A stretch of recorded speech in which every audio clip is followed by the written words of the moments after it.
All right, so let's do a quick overview of the delivery page. I'm just going to take you through all the main things that you need to know, and the rest you can figure out on your own. Okay, we're going to keep the same pattern going, so start from the top left and work our way down. So the first thing you're going to see here are these things up here, and the render settings are obviously checked on because that you can't even turn it off because this is what you need to prep your stuff for delivery. And clips is basically everything that you see here. So if you want to make some room, you can just click this and look at your timeline directly. So that's there.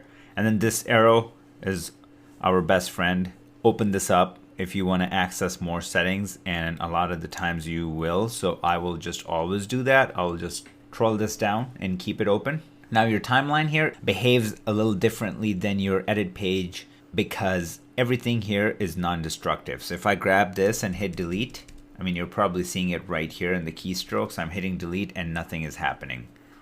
So just to keep that in mind, it's non-destructive. You won't be by accident moving things around. I'm like trying to move it right now. Nothing is happening, which is great.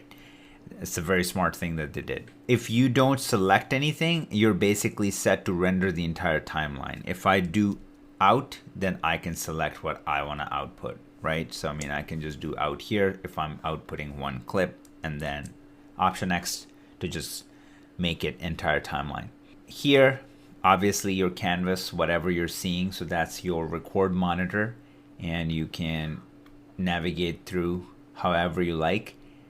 And if you twirl this down, you can select all your timelines. Any timeline that you're looking for, you can select it from right here.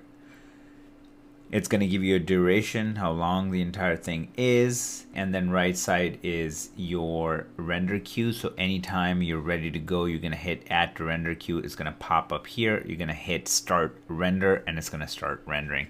Now let's go through our render settings. So before we get into custom, I want to show you what they already have pre-built. So these are all the presets. So if you want to upload to YouTube, you can just select this guy and it's already ready to go for 1080p. But if you twirl this down, you can change it to 2160p, which is 4K, or 720. Same thing will go with Vimeo if you're uploading to Vimeo. ProRes Master, H.264 Master, H.265 Master for HDR work or whatever have you. IMF generic, Frame.io. If you want to upload it for a review, you can upload it directly from here. If you want to do a round trip and you're sending an XML back to Final Cut 10 or Premiere Pro, you're going to be doing that all here, Avid. And then if you're doing an export of the OMF for audio, you can use Pro Tools preset, and then audio only is all the way at the end. So these are great. These are perfect. Most of the time you can just get away with these. You don't need to do anything else. But let's just say that you want to create your own social media square aspect ratio sort of deal.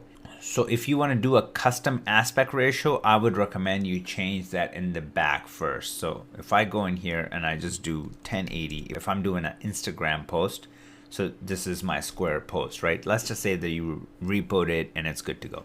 So if that's the case, when you come to custom, you're going to see that it automatically updates. Let's say we want to do an H.264. right? Because that's what we want to upload. And let's just build a preset for Instagram, right? So I'm going to click on H.264 as my base.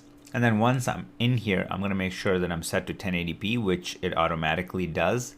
For Instagram, you don't want to leave it to automatic. It's going to export it at a very high bitrate, and you don't need that because I can tell you by experience that nothing more than 6,000 is applicable for Instagram.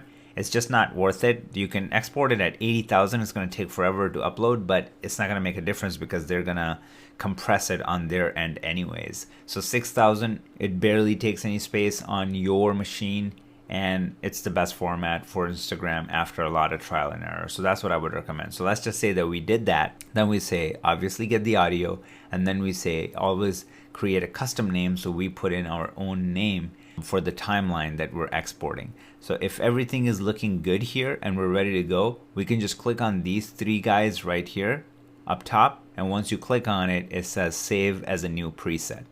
So here you can click on it and then you can call it IG post and then hit OK. So now what's going to happen is that, let's just say I click on something else. So now I'm under Vimeo and I'm like, oh, this is an IG post. So instead of recreating it, I can just go and scroll this down and click on IG post, and boom, it brings up everything down to frame rate, quality that I selected, how I want to save it. I want to give it my own name. Everything is ready to go. And then once I'm done with it, I can just add to render queue. And then when it's in the render queue, it'll give you some information at the bottom, the path where it's going. And when you're ready to go, just start render and it'll start rendering. If you have a bunch of stuff in your render queue, you can scroll this down and look at it. So that's just a quick overview, but later down the road, I'm gonna be deep diving into proper settings for web, 4K, and different formats when you're delivering to the client.